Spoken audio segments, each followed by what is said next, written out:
It's Thursday, and you know what that means. This is your captain speaking. He is El Jefe, Moses Marquez, and we are hot off last week's incredible Trivia Takeover 8 and Money in the Bank. We're going to look back on this historic event on the show this week. And also on today's episode, surprises. Surprises. Oh. Is this supposed to be me? Whatever. We're switching things up from last week, moving some segments around, bringing in some new ones, talking Impact, and a new theme song says "Rock You Like a Hurricane." But before we do the damn thing, make sure you guys smash that subscribe button on youtube.com/Max Wrestling. Follow us on SoundCloud and Spotify, wherever you do your podcasting. And, of course, make sure you are hitting up the lovely website, maxwrestlingnet.weebly.com. And naturally, we are also on the new Threads app. It's what goes down, people. That's how it works. It is essentially Facebook's alternative to Twitter. Don't know how successful it's going to be, but we're on there. Everybody's on there, actually. If you have an Instagram account, you're already on it. You just got to activate it. Yeah, they forced you on there. Oh, that mercy. Dang you. Oh, boy. All right, let's get into this new format. All right, so for the first of our new segments, Cap is ready to for a Friday night three-way. Ooh, giggity.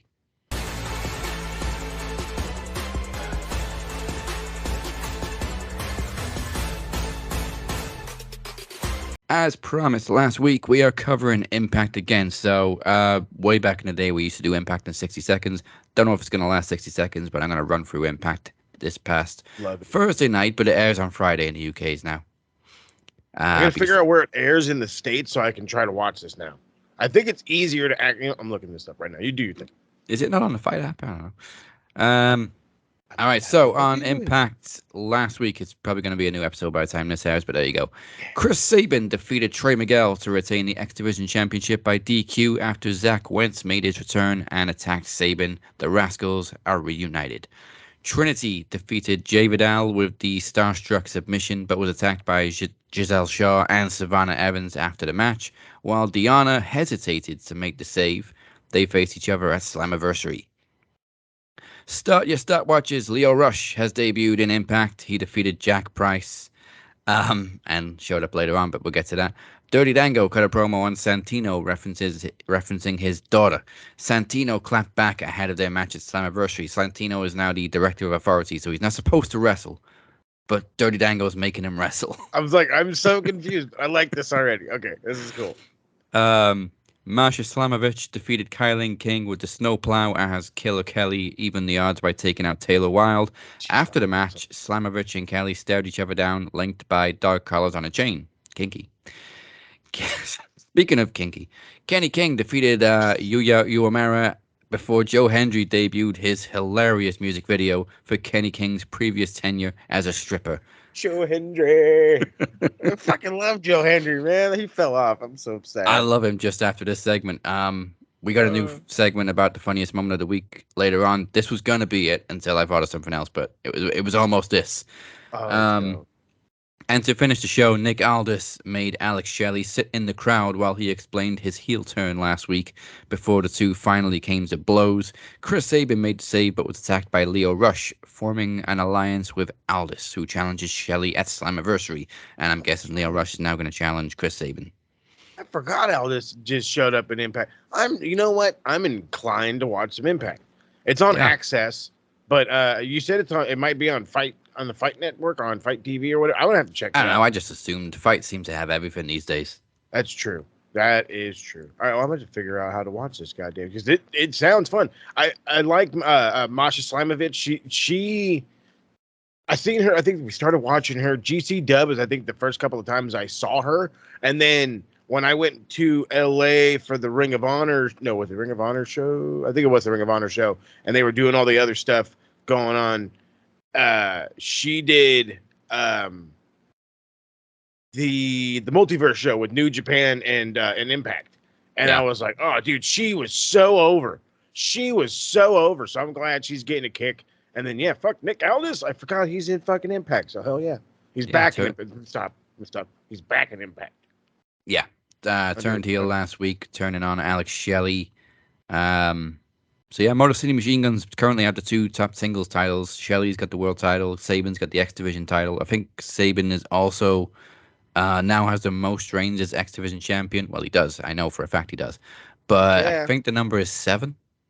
God damn. 7 time.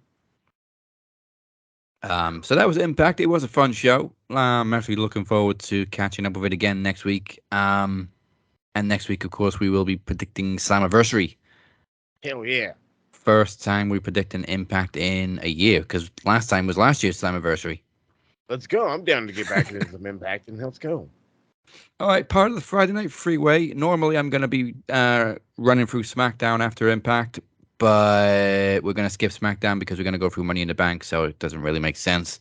True that. But for those of you in the UK, you can now watch Impact on Friday nights on DAZN if you have the sports package, which I found out is not a free channel. Nope. That's what it make you pay. But there you go. Make you pay. So, skipping SmackDown, going on to Friday Night Rampage. This is going to be a quick one, obviously, because Rampage is only an hour long. Claudio Castagnoli defeated Commander by TKO after a European uppercut to retain the Ring of Honor World Championship. Oh, damn, Claudio. Sean Spears then defeated The Blade with the C4. It was pretty much match to match on Rampage. Johnny TV and QT defeated Matt Hardy and Brother Zay, who is Isaiah Cassidy's new name, with Johnny's Starship Pain. The Acclaimed make the save from a post-match beatdown. I don't know what Jeff is. Well, if he's anything like the TikTok thing, his animations go blah blah blah blah blah, blah, so he's fucking around somewhere. I have no idea where he is. He may have got injured in that last match they had. It was pretty brutal. Well, it wasn't a brutal match, but he had a brutal botch. I'm just so sick and tired of hearing it. Jeff Hardy's injured. I'm sorry. Or arrested. Sorry, Jeff. We love you. Finishing off Rampage, Hikaru Shida defeated Taya Valkyrie in the main event. Kind of forgettable, run-of-the-mill Rampage. There was nothing really noteworthy. It was almost like an episode of Sunday Night Heat. It turned sometimes it well I wouldn't. Ever since Collision started, Rampage has really gone to shit. Yeah, and it sucks. It's like, okay, well then you might as well I don't know, give that second hour to I didn't think of some other show, but no, I don't know. They got rid of Dark and Elevation. Could you not have just moved Rampage to Saturdays instead of just starting the third show and then forgetting about Rampage? I think that would have been a better idea. And I think we kept talking about that. I know the TSK did was like, just move it to Saturday. I even said make it a Saturday morning thing. Yeah, and we'll get into Collision in a minute, but people saying Collision's failing because the ratings going down because it's on a Saturday night. Saturday night is not a new night for wrestling. No. That's the whole point of Collision. It's retro. Trust me, I'm gonna fucking shit on some fucking nerd on TikTok for doing that exact fucking bullshit. And then on top of that, I'm gonna shit on another nerd who was in the business for saying that dumb shit. So this is gonna be fun. All right, so with Rampage covered, Saturday night's all right for fighting. Let's take a look at Collision.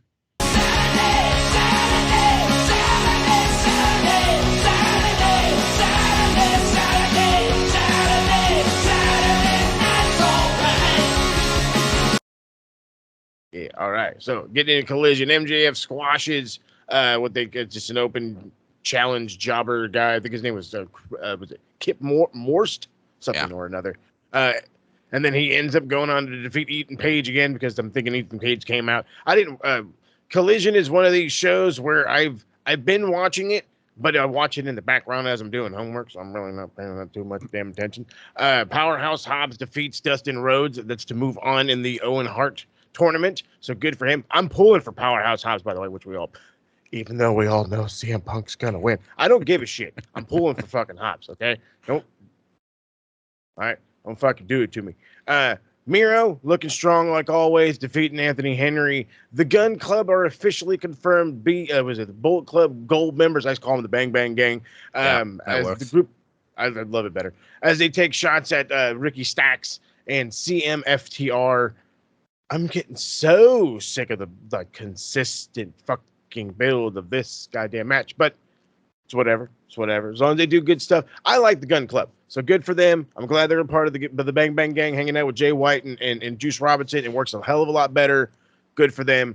Ricky Starks gets a win over Juice Robinson. Chris Statlander looking strong in their TBS title defense against Lady Frost. Lady Frost is on the older side. She's still going. So good for her. I like her style. I'm glad she's getting airtime, whether it be Collision, Rampage, Dynamite, wherever she's getting it. And then, of course, Samoan Joseph defeated Roderick Strong, but then continued to beat the crap out of him and then had a lovely stare down for CM Punk. So, of course, this is going on for the semifinals, which they later pushed on Dynamite. We got in the Owen Hart semifinal, Samoa Joseph, CM Punk. Punk has never beaten Samoa Joe. Yeah. And now, I always thought he got at least one win in that trilogy they had. I thought they had way more than a trilogy. So then, I mean, it makes sense now that it's just a trilogy. Yeah. Ethan Page ended up facing MJF because MJF squashed Kip and then issued an open challenge to anybody else from Canada. So out comes Ethan. It was actually a really good match between MJF and Ethan Page. Oh man, I missed a good Ethan Page match. I gotta go back and watch Collision. Well, I do fucking record Collision, so I got to go back and watch. I'm a fan of Ethan Page. Okay, and I will say it like this: it's the Karate Man got me. The Karate Man got me. He showed up in AEW. He was like, let's use him. And no. And then they were doing this. And then and now they don't know if they want to be face, they want to be a heel. And now he's kind of a face because he's hanging out with Matt Hardy or whatever. Didn't he buy his contract? Yeah, Matt Hardy owns his contract now. I was gonna say, I hate talking like that thing, but he hangs out with the fucking Hardy Boys. That's all I know. He hangs out with them. They own his ass, but whatever. But push Ethan more, damn it. He is a good dude to push and put Miro on fucking Dynamite. I know that he's probably doesn't want to go because of the fucking whatever and the blah blah blah blah blah blah blah. Get his ass on Dynamite, okay? More eyes on Miro. And out of the cap is going in Raw, so it must be Monday.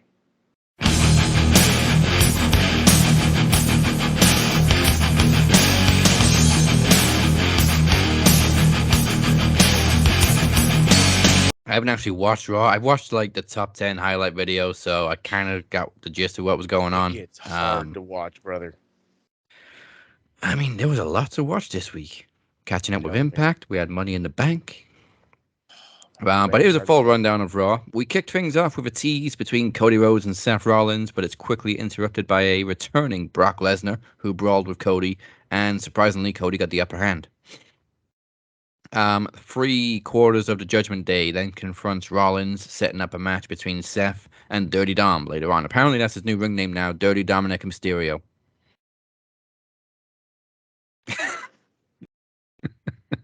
I'm indifferent. Yeah, I'm indifferent. It might grow on us, but right now it's a mouthful. No, it sounds like a bad porn name right now. That's all. Yeah.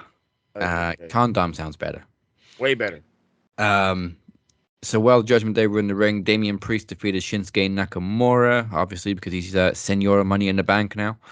I hate that. I hate it when Michael Cole said that. I said, why does he have to be Senor Money in the Bank? Why? You racist bastard. But then, I don't know who the girl is who interviews people backstage right now, but she was interviewing Priest, and she called him Mr. Money in the Bank, and he corrected it. No, it's Senor Money in the Bank. All right. Okay. Following the split at Money in the Bank, an angry Ronda Rousey, when is she not angry, gets her answers from Shayna Baszler before they clash in the ring. And the highlight that I did see was Shayna gave her a stiff fucking knee to the face before leaving the ring. And we'll talk about Ronda in a second, but her contract seems to be going up.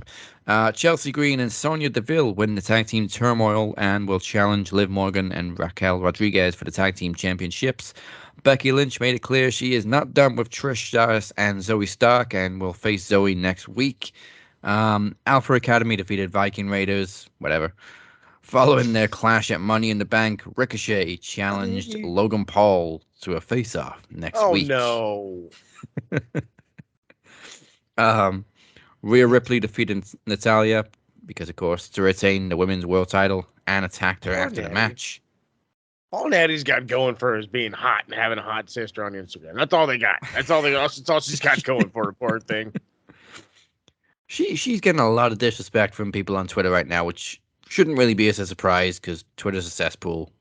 Big up Freds. In a pre-recorded split-screen face-off, The Miz addressed recent issues with Tommaso Ciampa and challenged him to a no DQ match next week. There's a lot going on next week. Okay, Miz. Yeah, Matt. Crazy, I haven't seen the promo, but Miz's promo was very fiery this week, from what I heard. You know what? If there's one thing I've learned about The Miz is don't underestimate him. No. So he's a sleeper. People sleep on The Miz, especially Phoenix. Hey, I fucking used to shit on the cat. It's ever since that Bryan feud, people took him seriously. Yeah, that's for it made you look at him in a different limelight, that's for sure. And then I will constantly say that putting him on that television show did him wonders. Whether it was for his person or for his character, it did him wonders. Yeah, Talking Smack did really good, and then they turned it into a generic run-of-the-mill panel show. Matt Riddle defeated Giovanni Vinci, but is attacked by Imperium after the match before Drew McIntyre made the save. Hey! And main event, Seth Rollins defeated Condom by DQ after Priest jumps in. After the match, Judgment Day attack Rollins, including Finn Balor, who just came out of nowhere, but Rollins managed to fight back. Seth freaking Rollins managed to fight off the entire Judgment Day. That's terrible. That's terrible. I mean, like, I know he's your champ and he needs to be strong, but good God, diggity damn. I mean, you got Priest attacking him with a briefcase. You got Finn coming out of nowhere. I can understand getting the better of Condom, but really, you're gonna fight off all three of them, plus whatever the hell Rhea was doing. But there you go. That's Raw. I don't think there's really much to talk. I mean, Ronda Rousey, according to the sheets, has given WWE a hard out date. Which is apparently sometime after SummerSlam when she's done with Shayna. So this is fucking finish me off, bud. This is what she's giving you. Yeah. Damn, but she's trying to give you the Harry Kane treatment.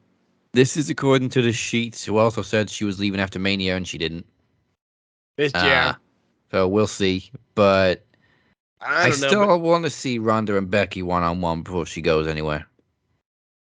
I don't want to say I could do without it. I would like to see it, but it's one of those, you know what I mean? If you give it to me, cool. If I don't see it, let that go. You know what I mean? We don't give a shit. I mean, it's like 3 years too late. They should have pulled the trigger when the iron was hot, but they had to bring in Charlotte. Because, Flair. I had to do it. Hey, you calm down back there. But yeah, it's just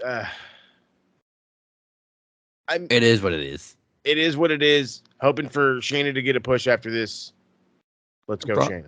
Ronda's clearly not popular with the fans. I still like her. I always did like her, but I can admit she hasn't really improved in the ring. No. I've seen worse. She can chain wrestle, but she's just not quite reached that next level. This second run's been really not as good as her first run. Oh God, no, God, no. It's been like a percentage. I feel like she's half-assed most of this run, and she's just kind of like, all right, well, they're paying me a shit ton of money. Like, yes, they are. So do something more. Poke over stick. Do something. Come on, do something. So that's Raw. And now let's talk last night on Dynamite.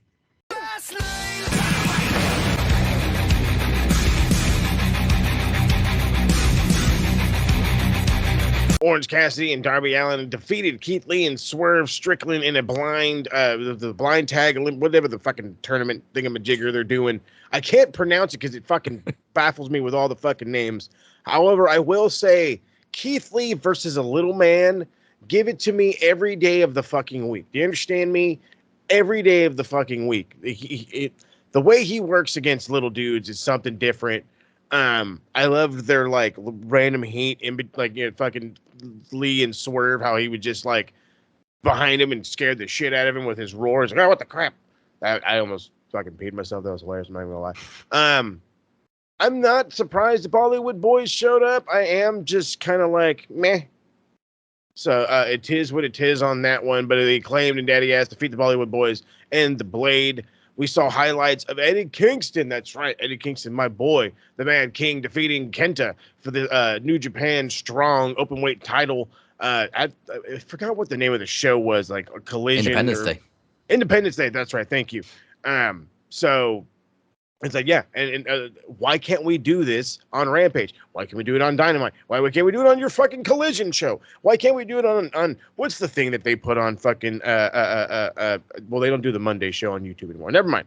I was like, put it on fucking YouTube, do something. But it's like, it took New Japan Pro Wrestling to crown Eddie Kingston in a belt that he's going to parade around on AEW television. What are we fucking doing, bro? Like, what? I get it, bro. Eddie's fat. I get it. We get it. Okay, you get it. I get it. They get it. There's somebody over there that gets it. Fucking homeboy that just fell off my shelf got it. He's fat too. Okay?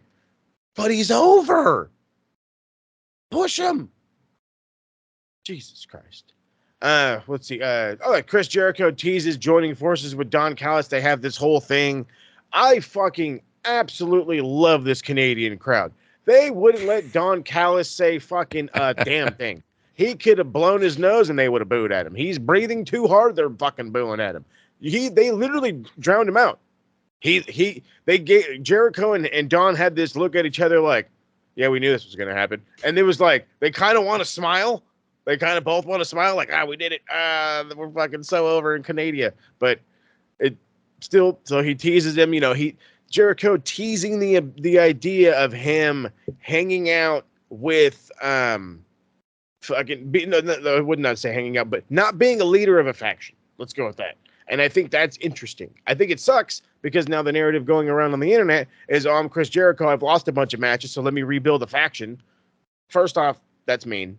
And second off, don't say it out loud because you know you're right. Anyway, Adam Cole and MJF defeat Andy Williams and Daddy Magic, the weirdest fucking random thing, but that's a fucking weird ass tag team, I tell you what. And then, of course, the MJF celebration of Adam Cole's birthday. So we had him coming out. So I love the whole thing, so Max comes out and he's all telling him before they introduce him, cut my music, it's like, they haven't introduced you yet. So I'm like, and then he says it again. I'm like, okay, well, you're a dickhead for that. He comes out, does the whole point thing. He does the Roddy spot, but the way he's going around and around and around and around Adam Cole, I was like, why do I feel like I'm watching the Steiner Brothers? I had like this envision of the Steiner Brothers. I don't know why, I don't know how, but it just had this envision. And I was just like, okay. But talk about and MJF does this. I don't know anybody. Let me stop myself. I have not in my years, other than like Flair, I haven't seen anybody who can literally be the biggest heel in the entire company. And then in one night, I'm the biggest fucking face there is. I'm the biggest face that I've convinced the guy that's supposed to hate me to call me his friend. And I love this. I love this. It's like, so they had the bro sesh, as they called it, whatever, where they went to the fucking gym, and it's like 315 pounds. So by the way, if you guys are wondering what fucking 6 plates is, it's 315 pounds. Obviously, Adam Cole is not bench pressing that. If you notice, the fucking thing was all lopsided because fucking people are like doing it and nobody was. It's poor Adam Cole. I'm sorry, but I had to expose you. But fucking good goddamn MJF out there just fucking racking it, bud. I'm like, but he makes a comment. He is fucking jacked. He makes a comment about the fat guy. And I fucking died. I'm going to hell for this, but he died. He says, you know what? When that guy took his shorts into the laundromat, they said, or into the dry cleaners, they said, sorry, sir, we don't do curtains. And then he tries to tell him another fat guy joke. And he's like, hey, you can't say jokes like that anymore. It's not funny. But, he does remind me of, and at the same time, they're like, Tony Schiavone. And it's like, oh.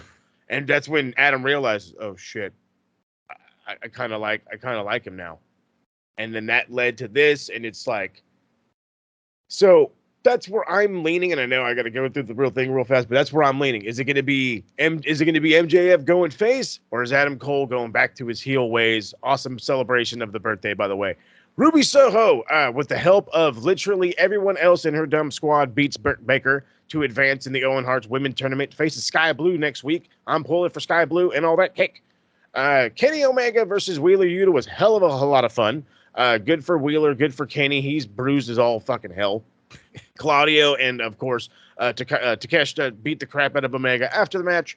The Hung Bucks make the save, but the Dark Order stop Hangman from using a chair on Claudio, which is just more inner turmoil for poor fucking Hangman. Dynamite ends wildly with a 2-minute overtime and a standoff of Kenny Omega and Wheeler Yuta both down with their teammates checking on them.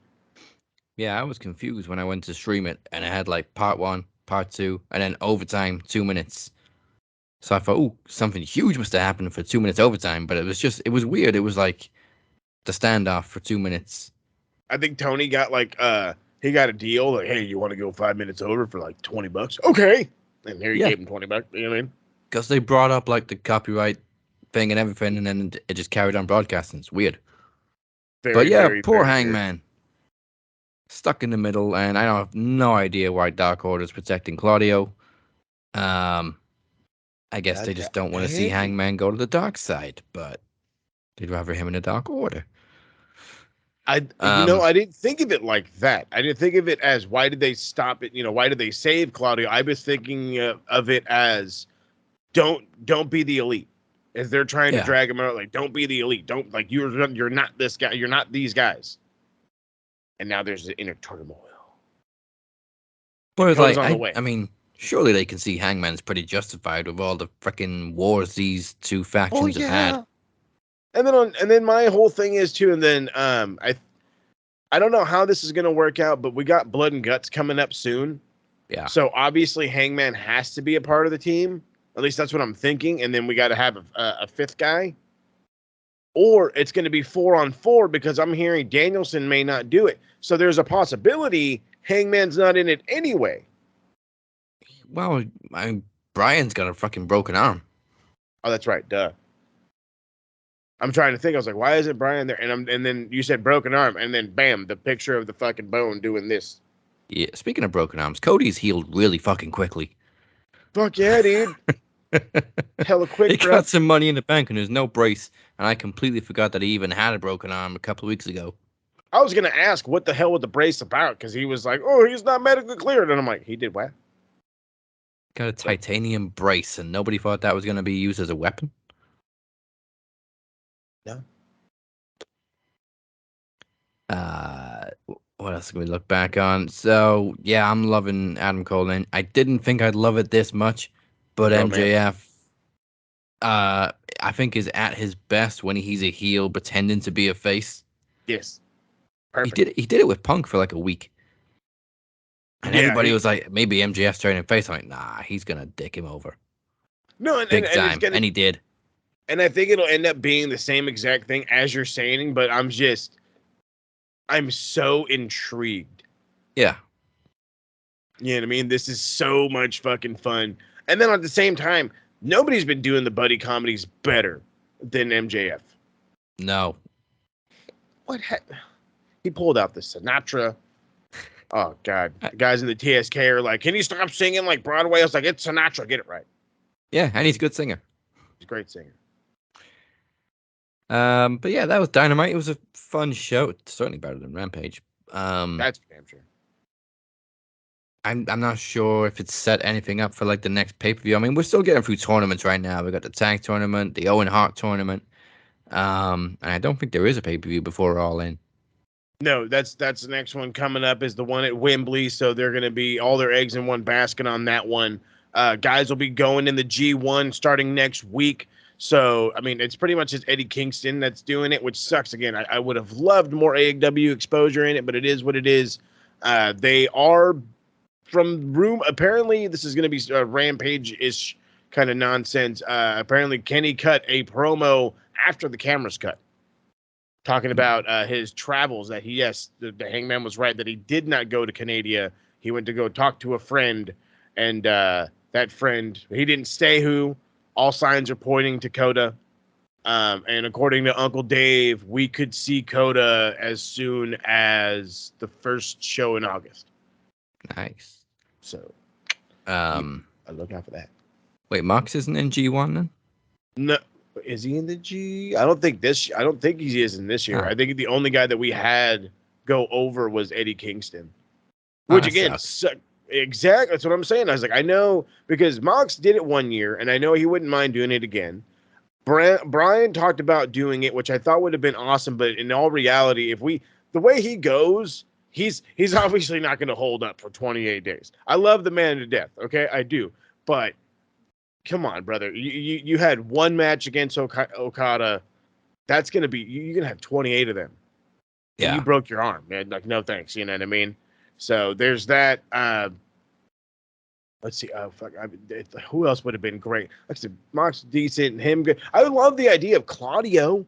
Like, Claudio would have been sweet in the G1. Thought Kenny would have been good going back to the G1, you know. But at the same time, you need people there who are going to end up taking losses and it not being that effective. So yeah. I mean, I saw a quote from Mox saying how he's been WWE champion, he's been AEW champion, but nobody's ever won both of those and the IWGP title. So I thought he had his sights set on G1, but that would be nice if he not. did. So, all right. Well, that is all of Dynamite. All right. So before we go to a break, let's jump into Money in the Bank, because that, of course, happened on Saturday. Yeah. And it was weird. It was 8 p.m. UK time. I was going to say it started at a weird time over here. Yeah, so it would have been. Trying to think. Like 3 in the afternoonish? Yeah. Something like that. I just remember coming home. I just remember like doing stuff, I think, with my dad, and I came home and I was just like, I wonder why am I getting a Peacock notification? And then sure enough, the guys are talking about, I'll check in on it. And I caught the ladder match, which I was very enthused with. It was very exciting. Logan Paul is a fucking madman. And that spot with him and Ricochet, I fucking screamed at the top of my lungs. It's been talked about so much. In fact, it's going to be in Shit Mark Say later. Well, I mean, for crying out loud, I know it's like you're trying to save the spot, but god damn, you know what I mean? I was really afraid of somebody getting hurt. You know, Ricochet is like, I'm sure he would have been fucking fine, but poor Logan Paul, Ricochet said, "Hold on, motherfucker," and they just went for it. Literally, you jump, I jump. Yeah, that's it. Like, we go on 3. I still say the wrong guy won, but I mean, because goddamn, bro. We've talked about the UK fans. There's my girl Wheezy Blonde on TikTok. She's talking about the UK fans. I'm talking about how I got into fucking English football off a fucking chance, for crying out loud. It's a different atmosphere. He's over, like, he was so over it wasn't even fucking funny. The guy's to emphasize how over, so for some dumb reason, if you didn't catch this show, or which you at least should. I don't know why I've been skipping on some of the WWE stuff. This was a show worth watching. But if there's one thing that the UK fans do that just makes it that much better, is everything is unique. Everything. Like, normally we have the boos and the yas when we go back and forth with the punches, but LA Knight, no. He doesn't just get the yeah. He get yeah. So that's all the all 18,000, which, by the way, is a fucking quarter of what goes to football matches, and all them motherfuckers are singing. They're singing. So imagine. And then, fuck, dude, John. I mean, I'm already skipping ahead, but John talking about a fucking show at Wembley. Yes, you can call it the AEW topper and the blah blah blah blah and the hoobity hops. I'm just excited to fucking see it. I'm just trying to live in the goddamn moment of great atmosphere wrestling. Whether I like the in-ring story being told to me by this company or that company, it's the fans that make you really love it. As John said, they're the show. We're the show. If that crowd is dead, no matter how good the wrestling is, you know it goes down. You know it does, because if they're not reacting, why am I going to react? Yeah. But they go hand in hand, baby. Cena's done this before, where he's mentioned London having WrestleMania for a cheap pop, and nothing ever transpired from it. But it This was more than a feels more cheap real pop. this time because we've had Clash at the Castle in a stadium. Yep. And Money in the Bank is one of their biggest 5 pay-per-views of the year, and they gave it to London. So it seems like they really are testing the waters this time. So I want to bug you about this, and I know we don't want to drag too much into it though. If not Wembley, if they can't do Wembley, where else could you do it? What other stadium could you do it? Do Cardiff again. That's true. You can do Cardiff's just as big. That's true. I was gonna say just to toot my own horn, so you can go take him to the new $1 billion stadium by Tottenham. Go put him in there because that's North London. You know what I mean? So you do that. That's fucking 80-something thousand seats in a brand new stadium. Hell, they just left SoFi. You know what I mean? I don't know if it's so technologically advanced, but it just looks nice from the outside. So some parliamentary. I was yesterday years old when I found out there's a parliamentary group in the UK just for wrestling. That's awesome. That's fucking awesome. They're backing it. So all they really need is London to make a bid for Mania, and I think apparently that's what the whole point of Cena's segment was, to get London to see, look, the fans actually want to do it. Yeah, come on now. WWE don't pay the places to host WrestleMania. The places pay WWE, and they bid for it, and the highest bid wins. So the problem is, apparently London never bids, and that's why Cardiff got Clash at the Castle. Well, London, start fucking bidding. Wait, is Wembley in London? Yeah. God damn, how many fucking stadiums are in London? Lots of stadiums. Jesus. I'm trying to think. Well, then again, I'm talking shit. And how big is London? I think it's like 6 million people. Oh shit. Okay, never mind. It's fucking huge. So apparently, so to translate that, y'all, fucking London is half of California. So if that fucking explains to you why they've got like 4 or 5, well, they would have like 4. Because I'm trying to think. I know. So it would be Tottenham. It would be what other teams are in London? Oh shit! It's 9.5 million. Apparently, London is almost double the size of New York in size. Damn. And fucking New York has how many fucking? God damn. New York has 5 stadiums, and none of them are as big as fucking soccer stadiums. Not even MetLife. So I was today years old when I found out London was bigger than New York. Shit. Twice the fucking size, mate. Okay, let's get Mania. Let's do it. And I'm not talking shit about London this time. I'll fucking go. This is a once in a lifetime. It's not like, you know, California or New York will get Mania again in a couple of years. It's like once in a lifetime. We're probably only going to get WrestleMania once in my lifetime anyway. I was going to say, like, by the time you're like in your 40s and your daughter's like 18, 19, you're like, you want to go to wrestling? No. Oh, come on, we're going to wrestling. Just turned into Joey Tribbiani. But it's London, baby. There you go. Attaboy. The show was, pretty solid overall. Main events.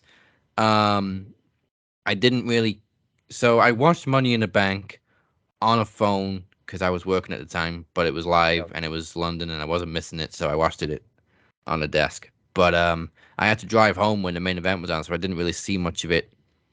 Because I don't drink and watch, don't drive and watch your phone screen at the same time. That's very dangerous. That's extreme. So I just like heard bits of it, and then caught a few clips at the end. But man, I wish I could have seen that finish live and in person because I would have been shocked as all hell. Good, solid finish. I enjoyed the main. That's the last. I was gonna say, I was like, it's been a while since I've seen the last Roman match I've done. I like. That's not true. That's not true. I'm talking shit.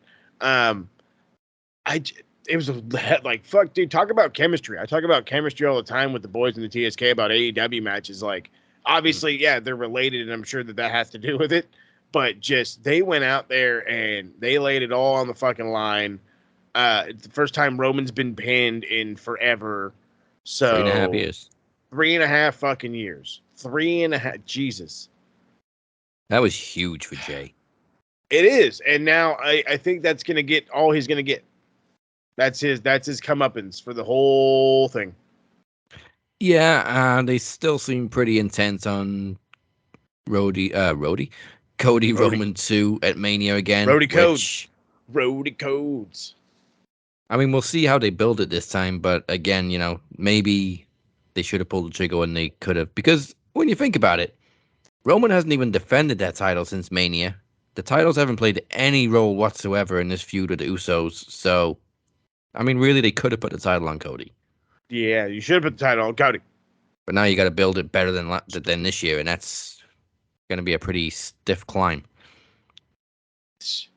Yeah, it's dumb.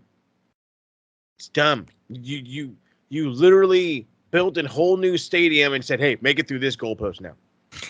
That's what you did. That's how you moved the goalpost. You didn't just push it back 5-10 yards and say, "Hey, okay, we'll go another couple of matches. Hey, take on this other giant. Hey, do this." No, you built a whole new stadium in a different city, and now he's got to go over there and go kick a field goal again because this is what you guys do. Like, come on, man. And again, if you're going to go Cody Roman 2, then obviously Cody's going to have to win the Rumble again. Which I'm okay with. It's not the first time somebody's won it back-to-back. Hogan done it. Austin done it. But how are you going to do it and maintain momentum? Yeah. I mean, I'm saying it like this because to me, he's cooled off.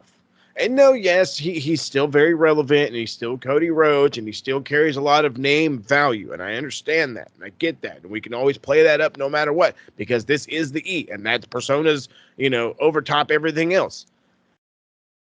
But he just had a fucking match against Dom.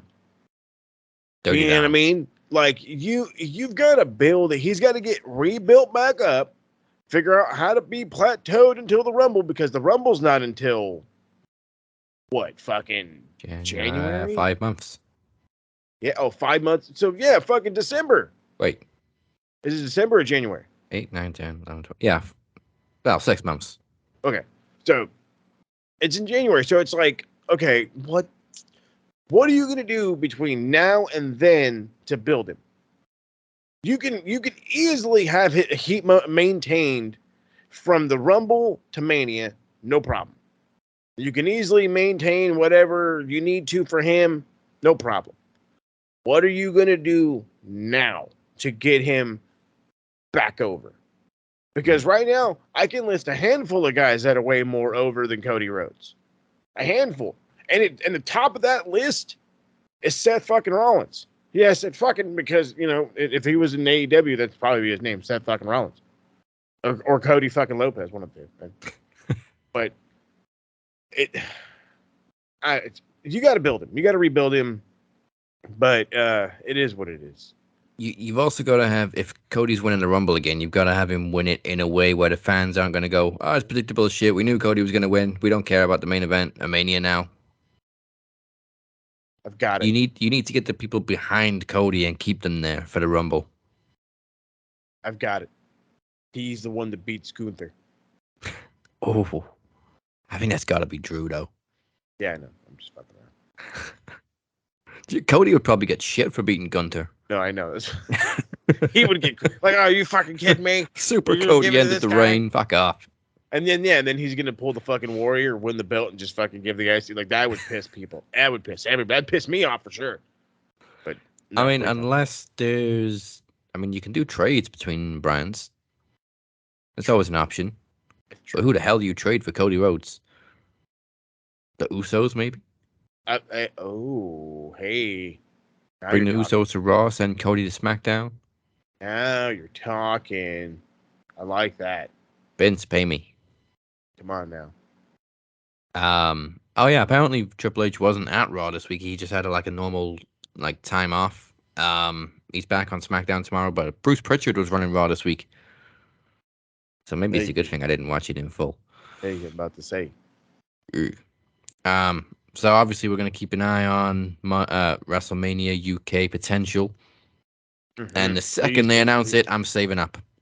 Heard that. But that is Money in the Bank all for you.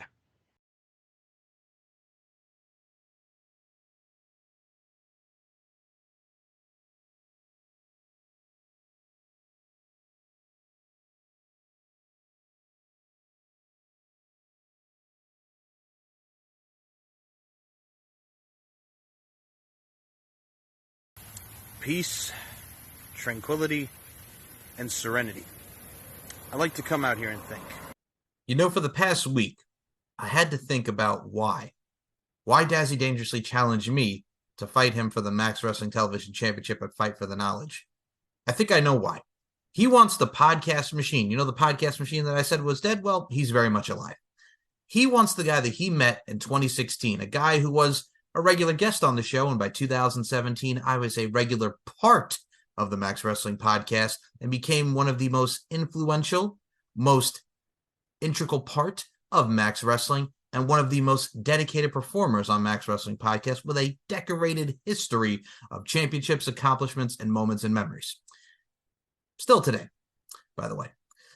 He wanted that guy that he met back in 2016, who he became fast friends with, and who had the same goal in mind for podcasting, much like myself, to entertain people, put out the best quality content, and elicit a reaction and to evoke emotions. He wants that guy because he, in his heart of hearts, knows that if there's anyone that could give him a fight when the chips are down and you get right back up, that's old Mike Larkin for you. He wants the guy that he faced 3 years ago at Promo Mania and won the Max Wrestling non-title bout of the year at the Maxis in 2020. He wants that guy. To which I say to you, sir, if it's a fight you want, it's a fight you are going to get. The Captain Dazzy Lee, the podcast machine Mike Larkin, one-on-one for the TV championship. I accept. If it's a fight you want, it's a fight you're going to get. And whether I win the Max Wrestling TV championship or whether I lose, I'm going to give you something to remember me by. I'm going to create more moments, memories, and magic. I am going to use my subtleties, intricacies, and nuances to deliver you the best promo bout, to deliver another classic like myself and Dazzy Dangerously put on at Promo Mania. Because why? My name is Mike Larkin. I'm the podcast machine.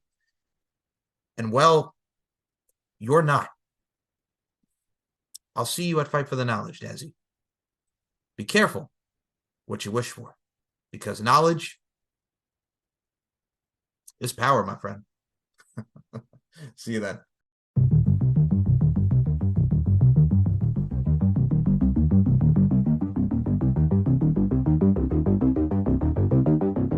Let's get into some fun stuff here. The next special event for Max Wrestling is Fight for the Knowledge 2. And that is next week, July 13th. Max Wrestling Summers are fast and furious, and we already have 3 matches set, including the King of the Mic final, as I go one-on-one with the man they call Beer. And the winner goes on a promo slam to challenge the television champion, El Capitan. Oh, don't worry, you definitely will. But the challenge has been accepted. Mike Larkin will step up to the challenge against me for the TV championship next week at Fight for the Knowledge 2 under TV rules. Multiple duty next week. DC has also challenged the brand new Knowledge champion, the lawyer, Chad Malcolm, and they will have a face-off in 3 stages of Knowledge. I don't believe they've ever faced each other before, but yeah, congratulations to Chad, bringing home the Knowledge title, first time ever. He is also now a Golden Slam champion. Golden Slam, I like that. And finally, last week I issued a rematch challenge, and it will be Dragon Club's OG Tag Team Champions, the Captain and the Phoenix, coming for Moses and DC's current Tag Team Championships in Duos Trivia. Bring it on! For more information, go to maxwrestlingnet.weebly.com/fight.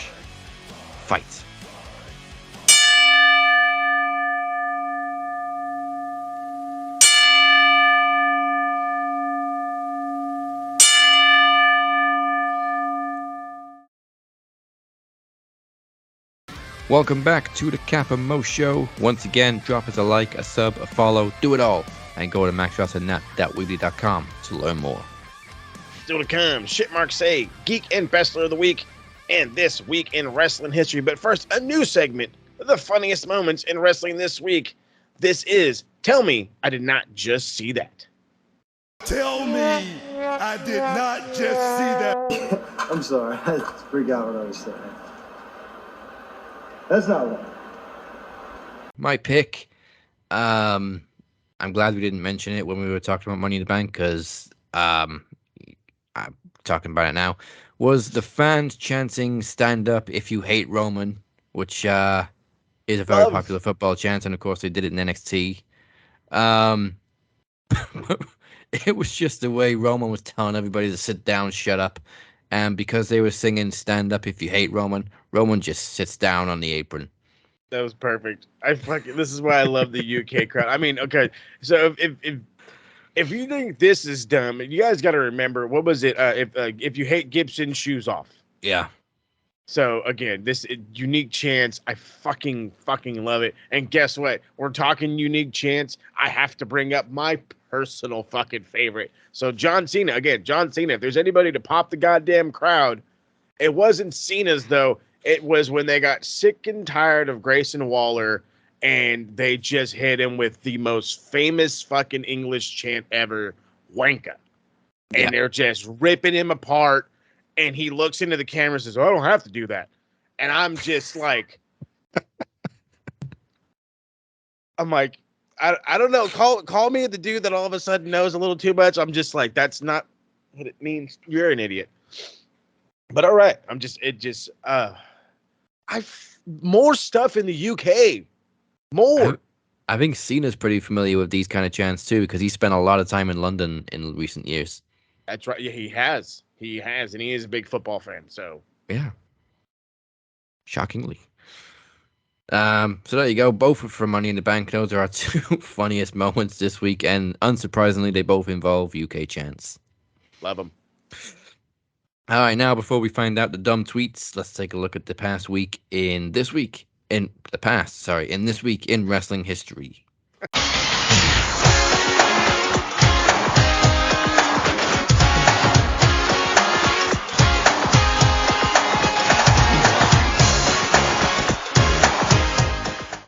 On June 30th, 2008, CM Punk cashed in the first of his two Money in the Bank wins on Edge, who had just been attacked by Batista on Raw, winning his first World Heavyweight Championship in WWE. As a result, the World Championship moved to Raw. Also on June 30th in 2014, also on Raw, AJ Lee reclaimed the Divas Championship from Paige. This was the second out of 4 title changes between the two of them between April and September that year. And this would also be the shortest of AJ's 3 Divas title reigns. June 30th, 2018, although it didn't air until a month later, Jay Lethal defeated Dalton Castle, Cody Rhodes, and Matt Taven to win his second Ring of Honor World Championship.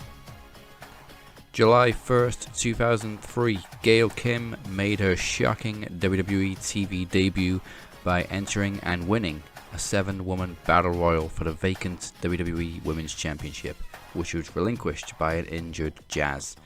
Gail defeated Ivory, Jacqueline, Molly Holly, Trish Stratus, and Victoria. July 1st, 2003, the same night, however this was pre-recorded, after splitting from Kurt Angle, Charlie Haas and Shelton Benjamin won their second WWE Tag Team Championships, now known as the World's Greatest Tag Team, on tape delay 2 days later. They defeated Eddie Guerrero and Tajiri, and if, like me, you don't remember Eddie and Tajiri being Tag Team Champions, Tajiri replaced an injured Chavo to win the championships, and ultimately it was the Los Guerreros who later defeated Haas and Benjamin. July 1st, 2020, North American champion Keith Lee ended Adam Cole's record-setting longest ever reign as NXT champion at Great American Bash Night 2, which also aired a week later. July 2nd, 2002, Edge and Hulk Hogan became WWE World Tag Team Champions when they defeated Billy and Chuck on SmackDown. This was Hogan's first ever and only Tag Team Championship in any company, and naturally it aired on tape delay on the 4th of July. July 2nd, 2017, history was made when Kenny Omega became the first ever IWGP US Champion, defeating Tomohiro Ishii at G1 Special in Long Beach. Kenny defeated Jay Lethal and Michael Elgin to reach the final, while Ishii defeated Zack Sabre Jr. and Naito. The tournament was held back-to-back over 3 days. July 2nd, 2022, last year, WWE finally pulled the trigger on Liv Morgan as she cashed in the Money in the Bank she had won earlier that night and defeated Ronda Rousey for the SmackDown Women's Championship after Rousey had just defended against Natalya. July 3rd, 2013, Jay Briscoe's first reign as Ring of Honor World Champion came to an end as he was stripped of the title when Ring of Honor failed to re-sign the Briscoes to new contracts.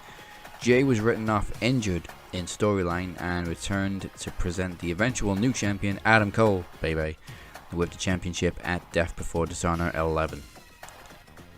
4th of July 2020, at Beast in the East from Tokyo, Finn Balor defeated Kevin Owens to win his first NXT championship, and at 292 days, Balor remained the longest reigning champion until his record was broken by Adam Cole in 2020.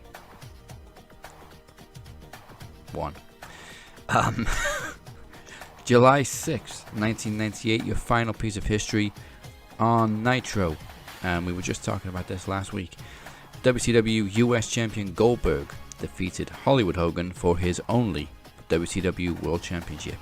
It's a Mandela effect that we don't seem to remember. Goldberg was only a one-time WCW World Champion. But that is all your history this week.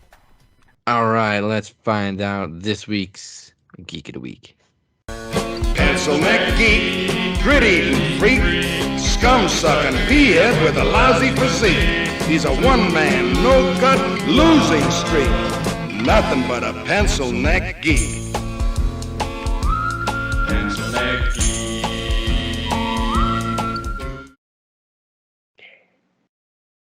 All right, Geek of the Week. God, there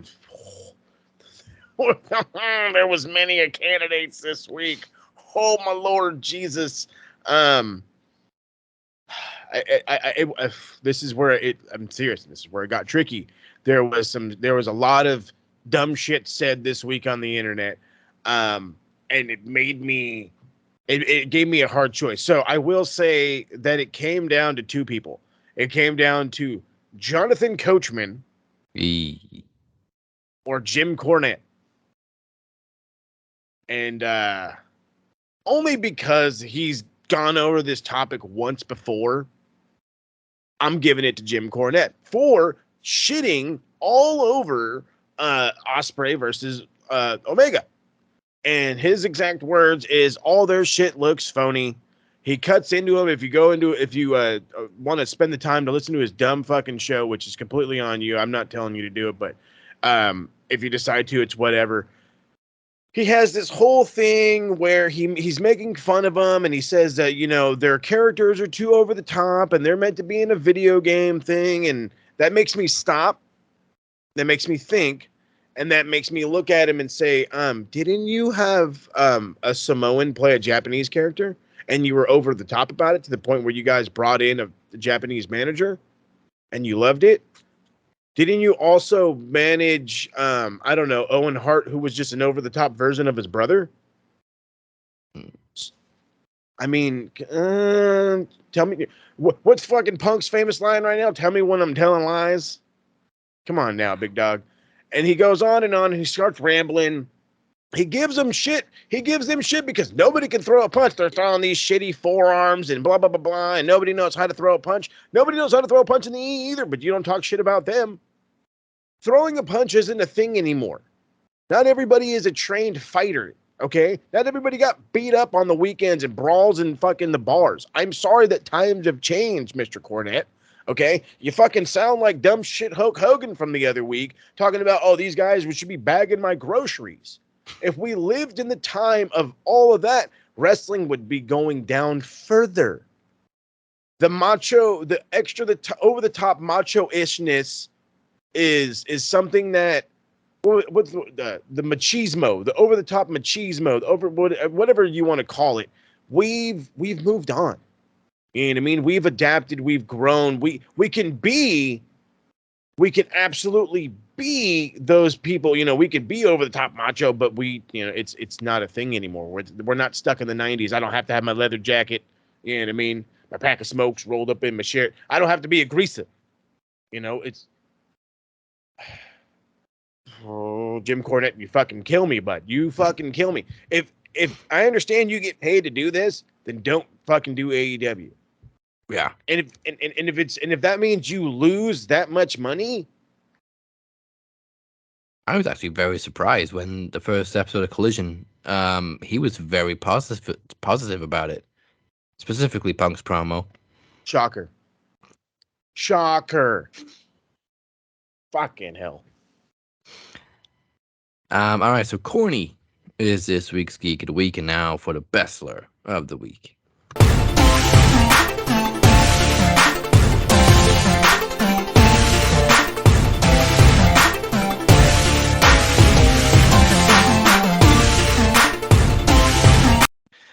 Straight up, gotta give it to Jey Uso. Yeah.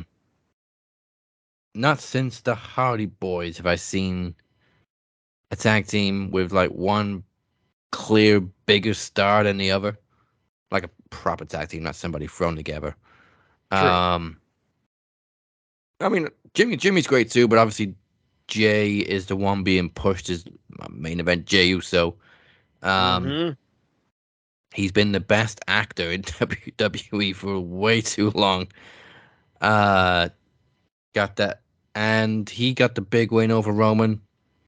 So I can't not give it to Jay this week. Have to give it to Jay. He's getting his push. Like I said, he got probably the biggest win of his fucking career. Hopefully they can capitalize on that a little bit more. And he looks super solid. And he's been looking super solid. Yeah. Good job, Jay. Give him some fucking rub, man. So we're probably getting Jay and Roman at SummerSlam. Ooh, fuck yeah. Roman's obviously going to win, but, you know. Dash my hopes now. All right, so last week we announced the departure of Travis the Walker Anderson. Go right there. Obviously a huge loss to Max Wrestling, but, you know, nothing but respect. And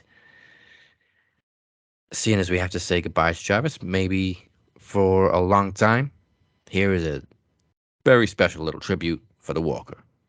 Max Wrestling, RWT, and promo fans tuning in worldwide. It's me, your boy, Travis the Walker Anderson. How's it going, guys? You're probably expecting, you know, the scary zombie mask, the boogeyman, whatever you want to call it.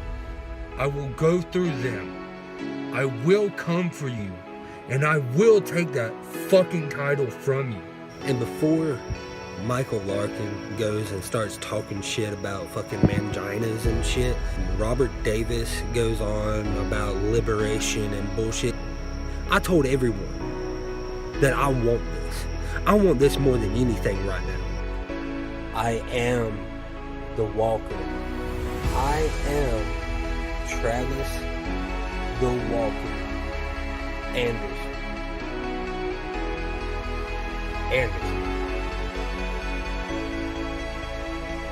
I am the Walker. Let me show you my hell.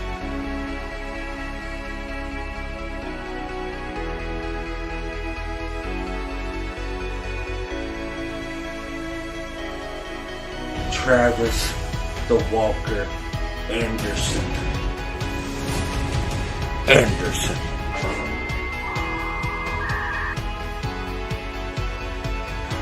So, pop quiz. Who has been paying attention?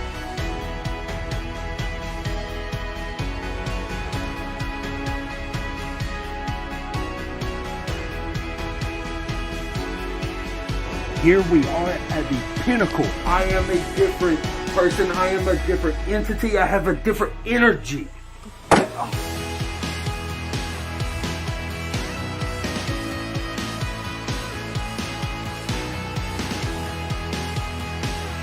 Max and in promos, I'm the fucking best. On this journey, since I've joined Max Wrestling, I have met many amazing people. People like Emir, Harold, Tyler, Ted P, Moni Lynn, and Moses Marquez, Dazzy Lee, Chad, Phoenix, Nicola, Michael Larkin, Daniel Crimmins, Lewis of Evolution, and Chris Maldonado, Chris Durham, Andre Corbell, and the list continues. Each and every single one of you have helped me become a better man and a better person, not just for myself, but for my family. And if it wasn't for all of you, I probably would not be standing here breathing. So for that reason, I thank you, my wife thanks you, my children thank you.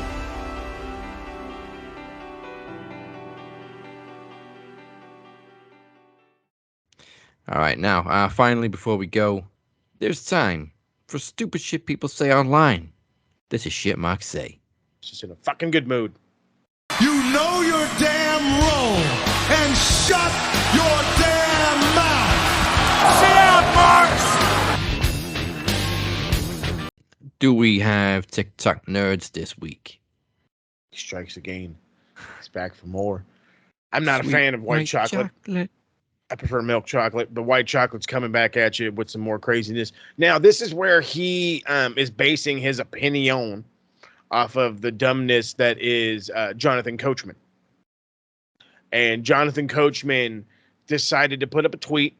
And I'm not going to give him the satisfaction of fucking quoting his dumb ass at all. But I will say that he was going into how he would have started some kind of social media presence about Forbidden Door about Collision before it had gone down to garner the popularity of TikTok. And I'm like, oh, what the fuck? What?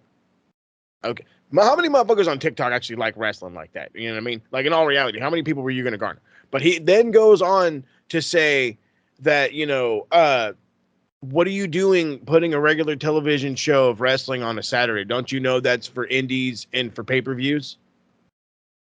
And I'm like, huh? And that's when my brain did like this whole, like, the gears stopped turning and all the guys that work in there kind of like looked at each other and they're like, what the fuck did he say? And it's the truth. And as we talked about, as we kept saying at the beginning of this show, and how Rampage should have been on Saturdays and wrestling are synonymous with one another. What the fuck are you talking about? Like, what it's just for pay-per-views? No, it's not. Saturday night, WCW Saturday night.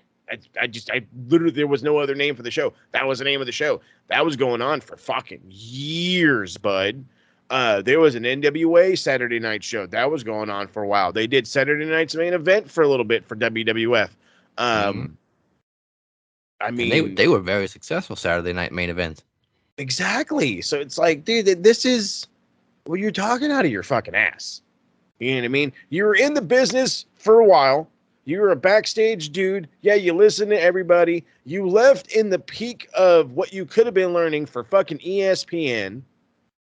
You didn't do shit for them. I have not seen your dumb ass since the last time you made a cameo and they ripped on you.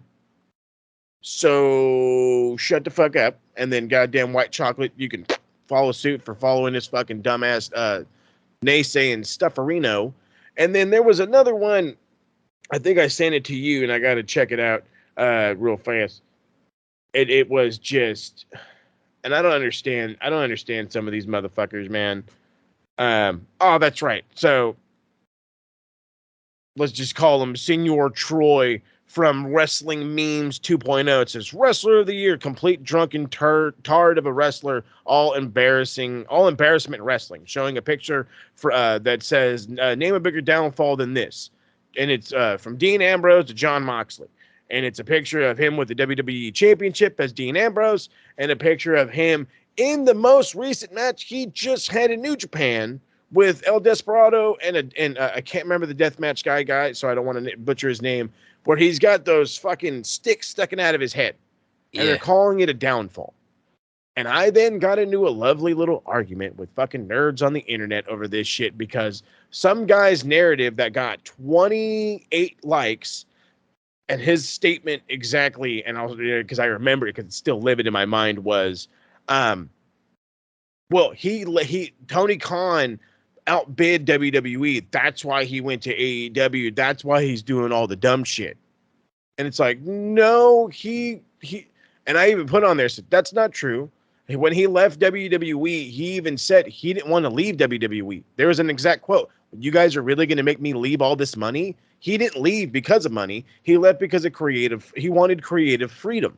He then went to New Japan before even going to AEW. And then, yes, after he caught momentum in New Japan, the idea of him going to AEW became a fucking known thing. But he's always been a deathmatch guy.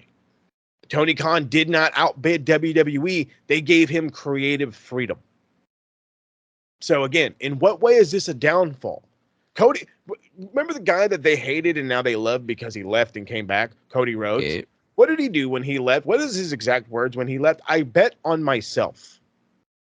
I bet on myself. Moxley said, you guys are going to make me walk away from all this money. They made him quit. They made him quit.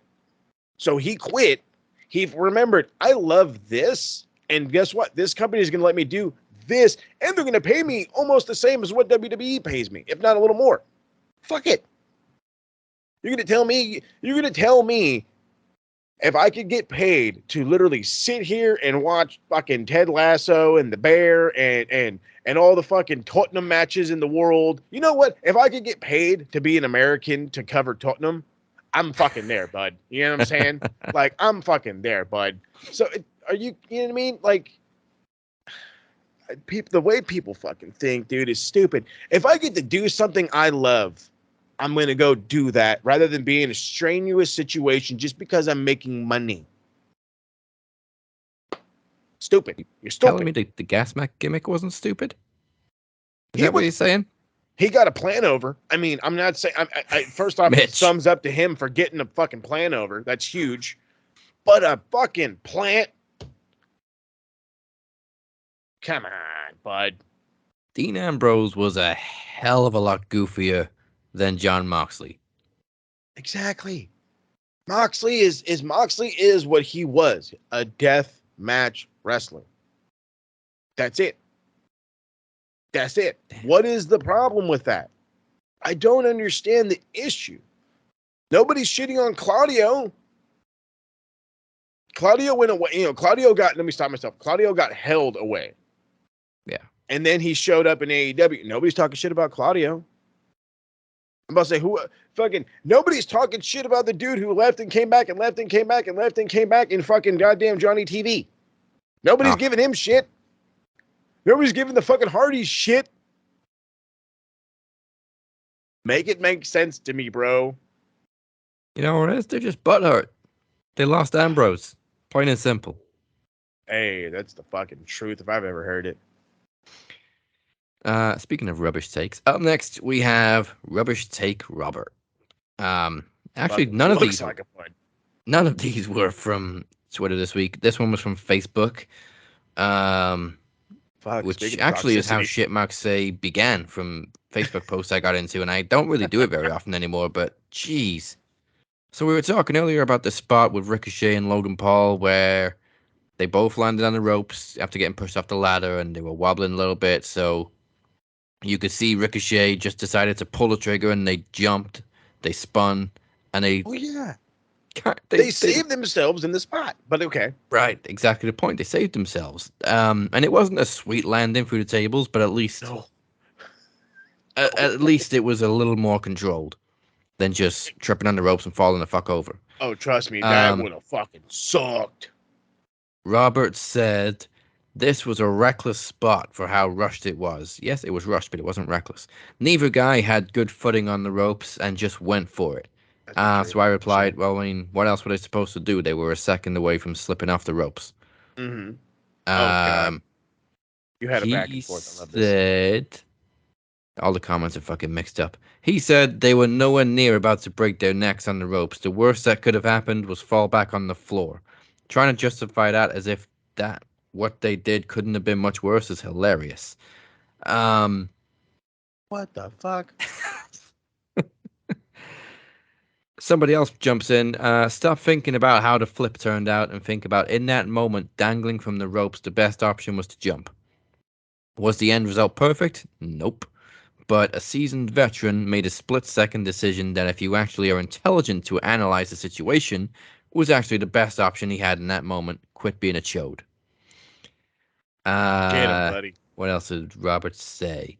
He said, yes, much safer to launch and flip several feet away. How is doing a poorly positioned flip controlled at all?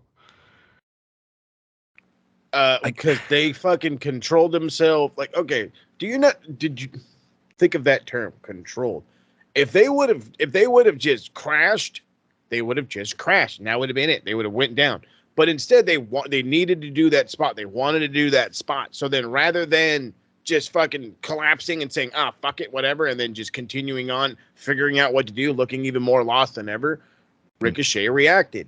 And Ricochet figured what better way to do it than with something he can control the two of them with.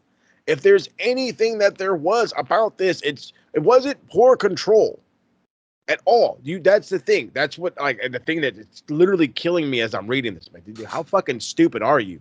Like, Ricochet is a gymnast. Let's keep this 1,000 for what it is. 1,000%. Ricochet is a gymnast. If you watch what Ricochet has ever done, he is a gymnast. If you watch his workouts, it is a gymnast workout.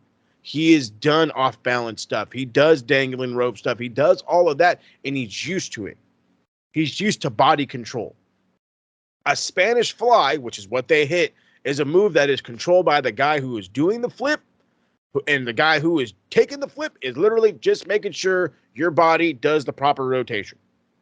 You know what I mean? Obviously, we jump on 3, and in that instance, Logan wasn't able to jump. That's why it looked like shit.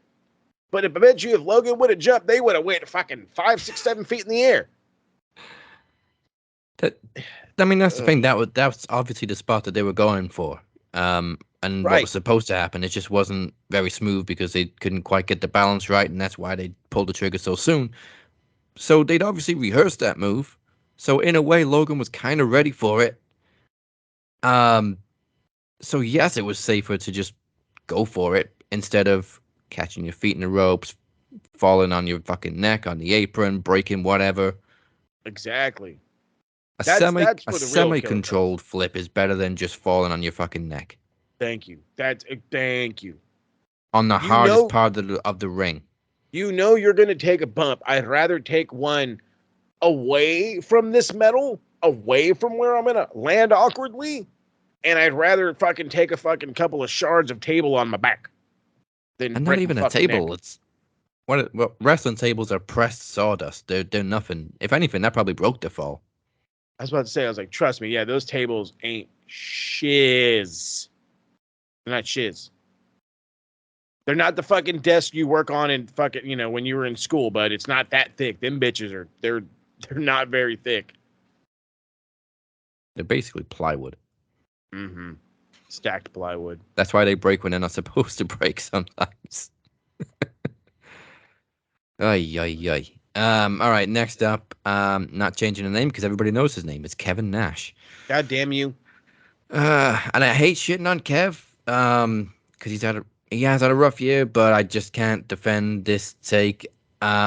This was on Click This, his podcast, saying, am I the only one that sees an absolute ripoff of The Rock to the point where he, LA Knight, cut the promo on fucking Logan Paul, or whatever the fuck his name is? Well, you know what his name is, because you just called him Logan Paul.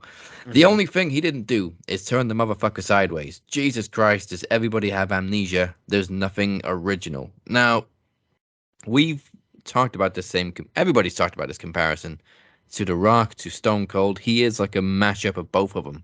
Mm-hmm. He is. He won't deny it either. No, and he's even said he's not trying to be The Rock. His voice just sounds like The Rock. But Thank you. There's definitely some mannerisms there that have shades of The Rock. There's shades of Austin, the vest, and everything. But find me a single successful wrestler who hasn't emulated somebody else at some point. Hulk Hogan, if we're going down this road, Hulk Hogan was a ripoff of Billy Graham. Ric Flair was a ripoff of Buddy Rogers. Stop him, I'm wrong. And Triple H was Ric Flair. Yeah.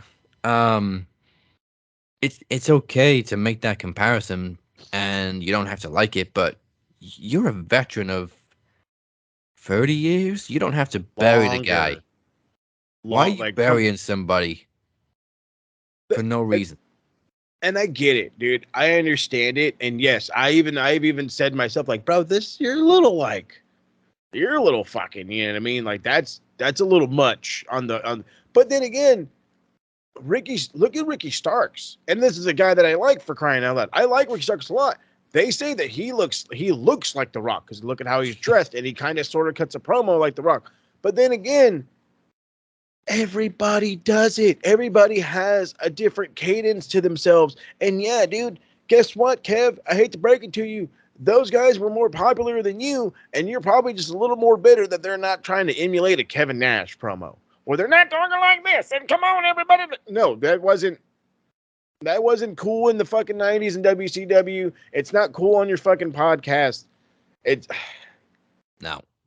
Like, I get it, bro. I get it. But here's the thing. Here's how you should look at it. Who in the fuck could pull that off in 2023? Give me any motherfucking superstar, anyone, and tell them, go emulate The Rock and have the people pop like you're The Rock. Nobody's going to do it better than LA Knight. Go out there and try to be the best Stone Cold you can be, and the only person that might do it better than him is going to be like AJ Styles, and that's it. How many people over the last decade of fans said, "Oh, this guy is the new Stone Cold"? Dean Ambrose was the new Stone Cold at some point. Kevin Owens, the new Stone Cold. I mean, come on, dude. Yes, his cadence, but his voice, they sound the same. They really fucking do, dude. And it's not like he's trying to do that. No, listen to him in Impact. Listen to him in his fucking indies when he would cut promos in the he just sounds like that. When he's talking normal with Chris Van Pete, he sounds like that. His gimmick right now is exactly what he was doing in Impact years ago. Exactly.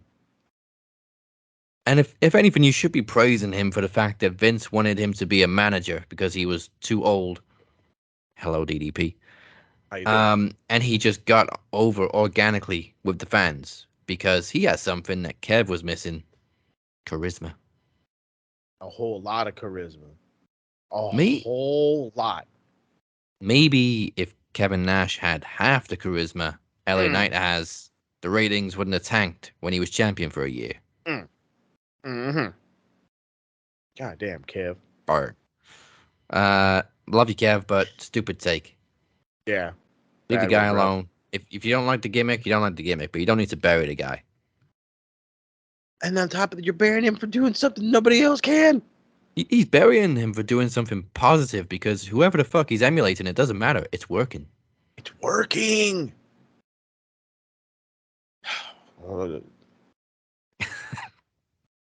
Oh my goodness gracious. I've never thought I'd say this in my life. I'm stealing your line. God damn it, Kevin. You are Mark. These are Marks. And that's the shit they say. Say the fuck off my internet. I don't want to say it, but get in the bin, Kev. Oh my lord. It's going to be hard for him to fit, but I don't give a fuck. Stand in there, asshole. Thank you for joining us. I hope we rocked you harder than Perry Saturn rocked Moppy. Before we go anywhere, here's what Moses has for you, Pencil Neck Geeks, this week on the A to B of Retro Rewind.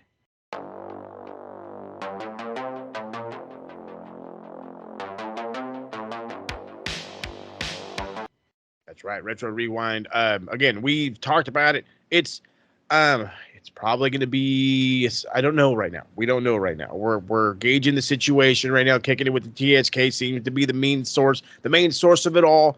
We're mainly just going in depth, doing big time or instant. I would say I'm trying to say instant reviews of pay-per-views. They don't drop as instant as we like, but however, that has changed. I promise you, that's changed. We've found the problem, Captain.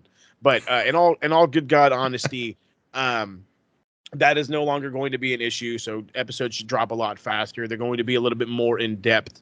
They're going to go a little bit more of a different take. So what you guys have seen right now for like the Double or Nothing, or what you saw for the Forbidden Door, it's going to be similar. We're going to try to add clips and stuff. So we're going to try to do a little bit more.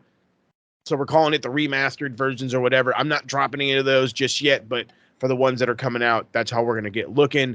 The next one we plan to do is going to be, we would like to do a fantasy booking for Wembley. But we're also thinking we might kind of just wait and then, maybe we'll jump on with Mac to do a prediction, or obviously we'll just cover it as soon as we're done with it. But we're not 1,000 on that one. However, the retro thing, again, we're going to try to see how that goes. Best case scenario, I do want to kick it back up in a sped up version, probably like a 30-minute breakdown. I want to see how I can do that. It's going to be fun. I have fun ideas. Taking an English class helps you write things out. I'll tell you that right there. So anybody ever wants to try your own podcast, figure out how to condense things, take an English class before you do that. And if you want to figure out where I go to college, you can follow me on my socials, like all the other places you can do. So make sure you're following us on the evil Twitter machine, Max Wrestling UK, the Captain 512, and at SMR Podnet. Make sure you're checking out that lovely website, maxwrestlingnet.weebly.com. And do not forget to hit the subscribe button, follow button on Facebook, Twitter, Instagram, TikTok, YouTube, all the fun socials. We're garnering a little bit of subs here and there on YouTube, and we thank you all for joining the ride. We appreciate the views. Tell your friends, share with everybody. Remember, the sooner we get to 1,000, the sooner we can do cooler stuff like going live and, I don't know, playing video games on YouTube. So come on with it. Yeah, and again, find us on Threads at Max Wrestling UK, same as all the other social media. Let's go. And with that said, join us next week for Fight for the Knowledge 2, featuring the King of the Mic final. Dragon Club get our rematch against Moses and DC's tag team titles. My TV title is on the line against Mike Larkin, and DC challenges Chad Malcolm for the Knowledge Championship. Plus, for the first time in a year, we're predicting Impact with Slammiversary, and I'm going to run through the card real quick before we go. The Covens, Taylor Wilde, and Kalen King defend the Impact Knockouts tag team titles against Killer Kelly and Masha Slamovich. Chris Sabin defends the X Division title against Leo Rush. Mike Bailey, Jonathan Gresham, Kushida, Kevin Knight, and Angels face off in an Ultimate X match to determine the number one contender for the X Division title. There is a four-way for the Impact Tag Team titles. ABC, that's Ace Austin and Chris Bay, defend against Moose and Brian Myers, Rich Swann and Sami Callihan, and Subcultures, Mark Andrews and Flash Morgan Webster. Then we have, can't believe I'm saying this one, PCO and Scott D'Amore versus Bully Ray and Steve Macklin, with Darren McCarty as special guest enforcer. Your two world title main events. Deonna Purrazzo defends the Impact Impact Knockouts World Title against Trinity, and of course Alex Shelley defends the Impact World Title against Nick Aldis. That is Slammiversary, which we will predict next week. Love it. There may have been a couple of spoilers in there for tonight's Impact. I'm sorry, it's pre-recorded. Get over. You've been watching the Cap and Mo. We hope you enjoyed the new format. Goodbye, and good night. Bring all you got, beer. I'm ready for it. Mike.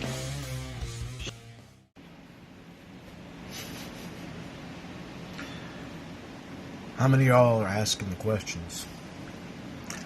How many of y'all are so confused at what you saw last week that you don't know what to think? The fact of the matter is maybe he was on those Mascaras. Maybe he wasn't on those Mascaras.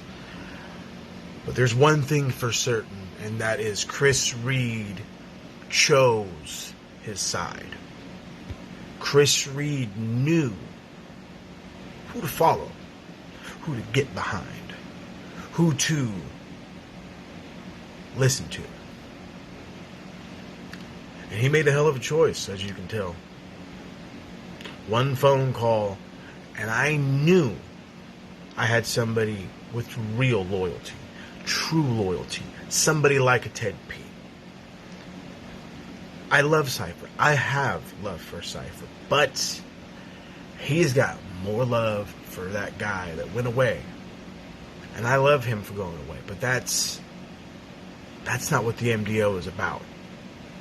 The MDO is about the boys right here, right now. Drive went away, and you didn't know what to do, did you, Cypher? You panicked, you shook in your boots. You were afraid that there's no way Mo's going to carry us on their own, and you underestimated me, and because of that, you're gone with them.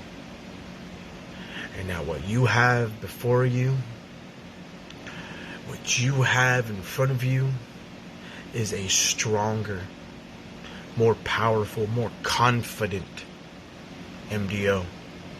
What you have is a seasoned veteran in Ted Pitanero, and what you have is a starving young star in Chris Reed, who I plan to put right under my wing and teach him the ways of the world. Teach him just how you become Max Wrestling's first Grand Slam champion. And because of that, I'm going to do it my way. And I'm going to show Chris this is the way to do it. So heed my warning. The MDO, stronger than ever. Led by the most powerful man Max Wrestling has ever seen. 1 belt, 2 belt, 3 belt, 4. Before you know it, everybody is going to hit the floor. See you promo slam, Captain.